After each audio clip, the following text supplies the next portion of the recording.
Alright folks, this is Monarch Mann. Yes, I will be doing some food reviews for those who started on my channel for food reviews. Don't worry guys, I'll be back. But I have to do a review on something that's very near and dear to my heart and all the Second Amendment lovers of America. The reason why I'm doing more political views on my channel lately is because it's a really big subject that is going on in our country right now. So,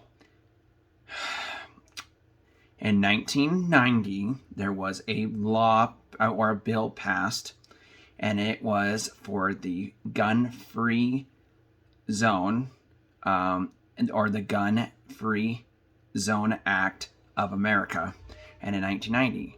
Now, I'm like pretty sure that Joe Biden, actually I'm like 100% sure that Joe Biden was the guy that was behind the whole entire deal, and he's the one that pushed it through to get schools gun free. Now, here's the deal. When my mom was in high school or in college, or my dad, my mom would always tell me, yeah, the kid would come in with a new shotgun or a new firearm and would have it in the back window of his truck.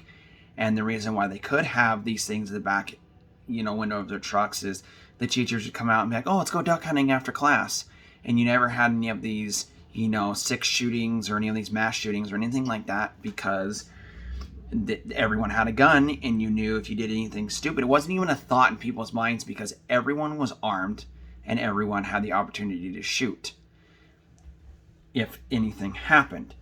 Now, in my honest opinion, I think that guns should be allowed at schools because where do most mass shootings happen? Well, they happen at gun-free zones. Don't try to hawk your bullcrap and crap, lefties, and try to tell us that gun-free zones are a safe zone. Basically, it's what you guys said is false. They are not safe zones. Gun-free zones are zones for mass shooters to go, that supermarket doesn't allow guns. Sweet. No one will be packing, and no one will have anything to defend themselves, and I will go in and drop. It's stupid. It is the most ridiculously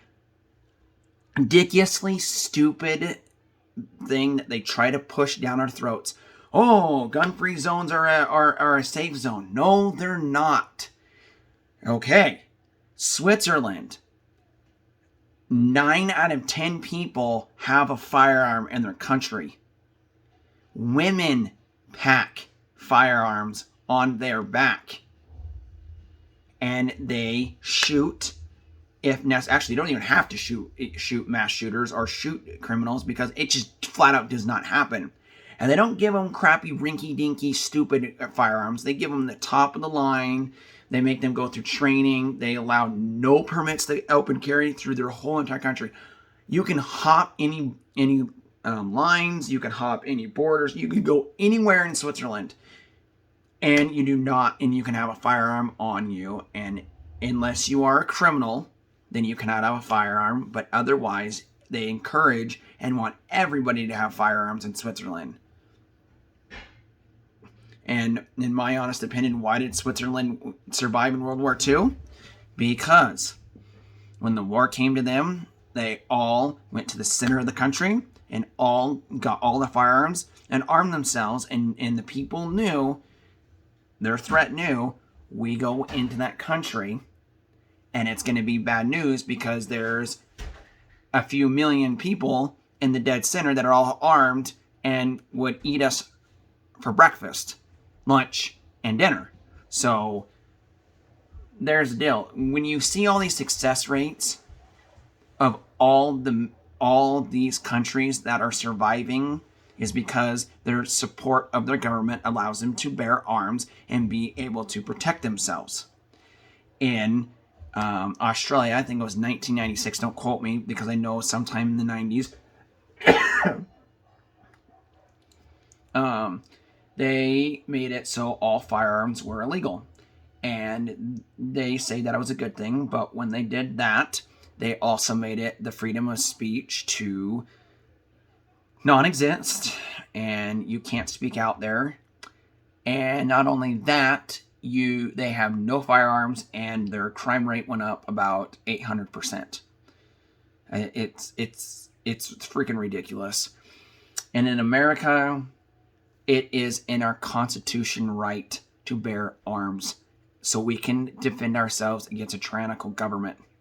What we need to do is you need to call your legislators, you need to call your political people, you need to call your state leaders, and we need to push so we have the opportunity to conceal carry without permits and be able to open carry with rifles on our backs. And yes, it'll freak out some people that are uneducated about guns, but eventually they will learn. And another thing we need to have is, and obviously to be able to conceal carry and do open carrying rifles on our backs, I fully believe that we should have to go through training and have a certificate that states that we went through the proper training and the right gun or the right amount of firing ammo and stuff, so you are good enough and good enough shot to know that you can pull and disarm a dangerous person. And my other thing is that quit blaming shooters on the good people in America. What we need to do is we need to go into these bigger cities and we need to go where the crime is actually at and stop it dead in its tracks, because what you're doing is the left is waiting for a mass shooting to happen, and then they hawk their mumbo jumbo. Well, this happened, we need to get rid of our guns and then get rid of this stuff, but it doesn't work. It never will work. But anyway, guys, this is Monarch Man saying, stay fresh and stay saucy, my friends, and have a great weekend at the end of March, and have fun, you guys. And just remember to always go with your head high, and remember there's other people behind you in the gun community and the Second Amendment community that are behind you 100%. Anyway, peace.